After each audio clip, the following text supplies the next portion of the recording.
परिचय।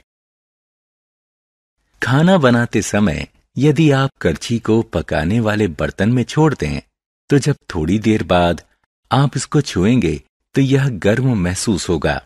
ऐसा क्यों होता है? आप कलछी को गर्म नहीं कर रहे हैं, लेकिन फिर ये गर्म है कैसे? आइए इस पाठ में इसकी पड़ताल करें।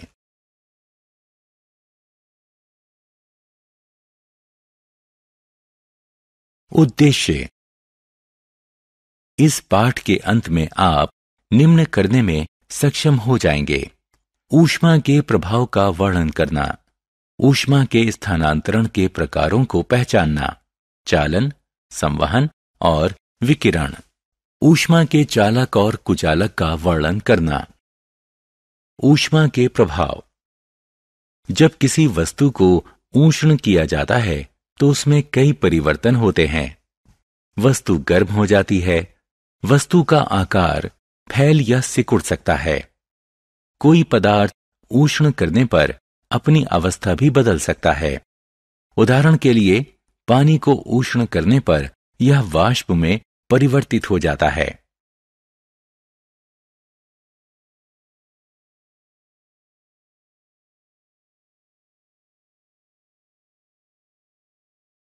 ऊष्मा का प्रभाव। ताप में परिवर्तन।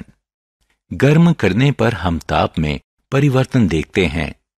गर्म करने पर ताप बढ़ जाता है और ठंडा करने पर ताप घट जाता है। प्रकृति में सूर्य की ऊर्जा ताप में परिवर्तन लाती है। दिन गर्म होते हैं जबकि रातें ठंडी होती हैं। गर्मियां उष्ण होती हैं, जाड़ा ठंडा होता है। ऊष्मा का प्रभाव। पदार्थ का प्रसार। पदार्थ ठोस, द्रव और गैस अवस्था में पाया जाता है। ऊष्ण करने पर तीनों प्रकार के पदार्थों का प्रसार होता है। पदार्थ का प्रसार निम्न बातों पर निर्भर करता है: वह ताप जिस पर इसे गर्म किया जा रहा है। इस स्थिति में जब हम प्लेट को गर्म करते हैं तो जितना ज्यादा ताप होगा उतना ज्यादा प्रसार होगा। पदार्थ का प्रसार गर्म किए जा रहे पदार्थ के आकार पर भी निर्भर करता है। प्लेट या गेंद जितनी बड़ी होगी, ताप बढ़ने पर उसका प्रसार उतना ही अधिक होगा। गर्म किए जा रहे पदार्थ की प्रकृति प्रसार में महत्वपूर्ण भूमिका निभाती है। जैसे तांबा ताप बढ़ने पर लोहे से ज्यादा फैलता है। द्रव और गैस तरल होते हैं, ये गर्म करने पर फैलते हैं। गैस में प्रसार ठोस और द्रव की तुलना में बहुत ज्यादा होता है। पदार्थों के प्रसार का उपयोग। आइए दैनिक जीवन में ठोस पदार्थ के तापीय प्रसार के व्यवहारिक उपयोग देखें। बैलगाड़ी के लकड़ी के पहिए पर लोहे का हाल गर्म करके लगाया जाता है। जब धातु ठंडी होती है तो यह लकड़ी के पहिए को मजबूती से जकड़ लेती है। जहां पर रेल की पटरियां फिश प्लेट की सहायता से जुड़ती हैं, वहां पर एक छोटा सा रिक्त स्थान छोड़ दिया जाता है। यह रिक्त स्थान गर्मियों में पटरियों के प्रसार के लिए छोड़ा जाता है।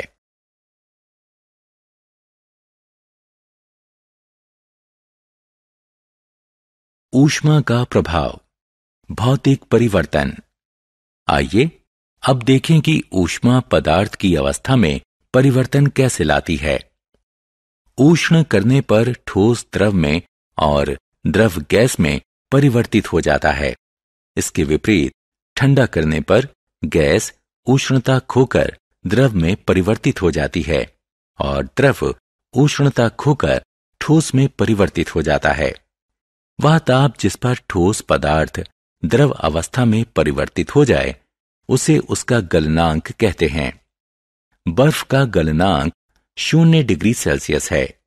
वह ताप जिस पर द्रव उबलने लगता है और गैस में परिवर्तित होने लगता है उसे उसका क्वथनांक कहते हैं। जल का क्वथनांक 100 डिग्री सेल्सियस है। ऊष्मा का स्थानांतरण। आपने शायद ध्यान दिया हो कि जब स्टोव जल रहा होता है तो कमरे की वायु थोड़ी गर्म हो जाती है। यदि इस वायु को एक खुली खिड़की से बाहर आने दिया जाए तो यह धीरे धीरे ठंडी हो जाएगी। खाना बनाने के बर्तन में छोटी करछी गर्म हो जाती है। ये उदाहरण दर्शाते हैं कि उच्च ताप पर वस्तुएं ऊष्मा निर्मुक्त करती हैं और परिणाम स्वरूप उनका ताप गिर जाता है। जब वस्तुएं ऊष्मा प्राप्त कर लेती हैं तो उनका ताप बढ़ जाता है। विभिन्न तापों पर वस्तुओं में परस्पर ऊष्मा का परस्पर विनिमय होता है। ऊष्मा के स्थानांतरण के प्रकार। ऊष्मा का बहाव एक निश्चित दिशा में होता है, यानी ज्यादा ताप वाली वस्तु से कम ताप वाली वस्तु की तरफ होता है। जैसे पानी ऊंचाई से नीचे की तरफ गिरता है। एक स्थान से दूसरे स्थान तक ऊष्मा के स्थानांतरण के 3 प्रकार हैं। ये प्रकार हैं चालन, संवहन और विकिरण।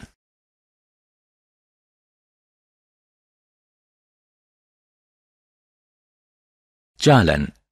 आइए एक प्रयोग करें। एक धातु की छड़ लीजिए। एक सिरे को पकड़िए और दूसरे सिरे को गर्म कीजिए। शुरुआत में छड़ का सिरा गर्म नहीं है, हालांकि बहुत जल्दी हम पाते हैं कि छड़ का सिरा गर्म हो गया है और हम छड़ को अब पकड़े नहीं रह सकते। इसका अर्थ है कि कुछ ऊष्मा का स्थानांतरण हुआ है। वह प्रक्रम जिसमें ऊष्मा किसी ठोस पिंड के एक भाग से दूसरे भाग में स्थानांतरित होती है, उसे चालन कहते हैं। चालन मुख्यतः ठोस पदार्थों में होता है। याद रखिए कि चालन निर्वात में संभव नहीं है। याद रखें कि एक पिंड से दूसरे पिंड में ऊष्मा के स्थानांतरण की 2 शर्तें हैं। ये शर्तें हैं, दोनों पिंडों के बीच संपर्क होना चाहिए और दोनों का ताप भिन्न होना चाहिए। संवहन वह प्रक्रम जिसमें ऊष्मा का स्थानांतरण पदार्थ के गर्म कणों की वास्तविक गति के कारण पदार्थ में एक स्थान से दूसरे स्थान तक होता है, उसे संवहन कहते हैं।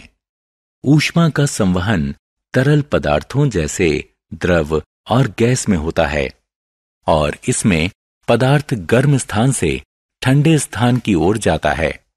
संवहन में ऊष्मा गतिशील गैसों जैसे वायु और गतिशील द्रव जैसे जल के माध्यम से स्थानांतरित होती है।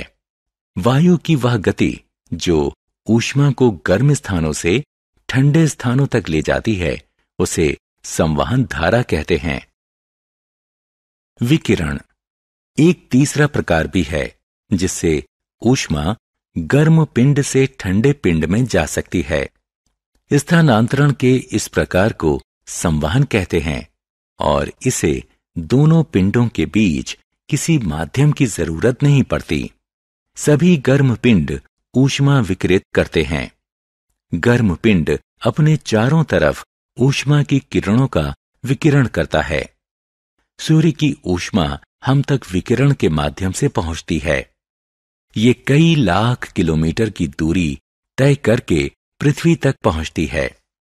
जब ये ऊष्मा किसी पिंड पर पड़ती है तो इसका कुछ हिस्सा परावर्तित हो जाता है, कुछ अवशोषित हो जाता है और कुछ भाग प्रसारित हो जाता है। अवशोषित हिस्से के कारण पिंड का ताप बढ़ जाता है। बादलों वाली रात साधारण रात से गर्म होती है। जब आसमान साफ होता है तो ऊष्मा का विकिरण वायुमंडल में चला जाता है, लेकिन बादलों की उपस्थिति के कारण यह तापीय विकिरण परावर्तित होकर पृथ्वी पर वापस आ जाता है और हम गर्म महसूस करते हैं। थल समीर और समुद्र समीर। उष्णता में भिन्नता के कारण समीर उत्पन्न होते हैं। आइए थल समीर और समुद्र समीर के कारण जानें।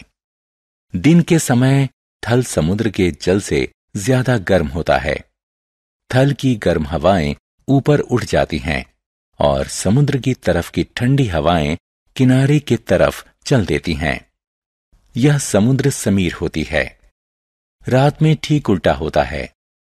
जल थल की तुलना में देर से ठंडा होता है, अतः थल से ठंडी हवाएं समुद्र की तरफ चल देती हैं।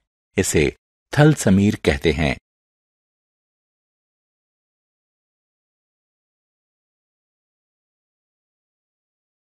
सारांश। आइए हमने जो कुछ सीखा है उसे संक्षेप में दोहराएं। ऊष्मा के स्थानांतरण के 3 प्रकार होते हैं। ये प्रकार हैं चालन, संवहन और विकिरण। ठोस पदार्थों में सामान्यतः ऊष्मा का स्थानांतरण चालन द्वारा होता है। द्रव और गैस में ऊष्मा का स्थानांतरण संवहन के द्वारा होता है। विकिरण द्वारा ऊष्मा के स्थानांतरण के लिए किसी माध्यम की आवश्यकता नहीं होती।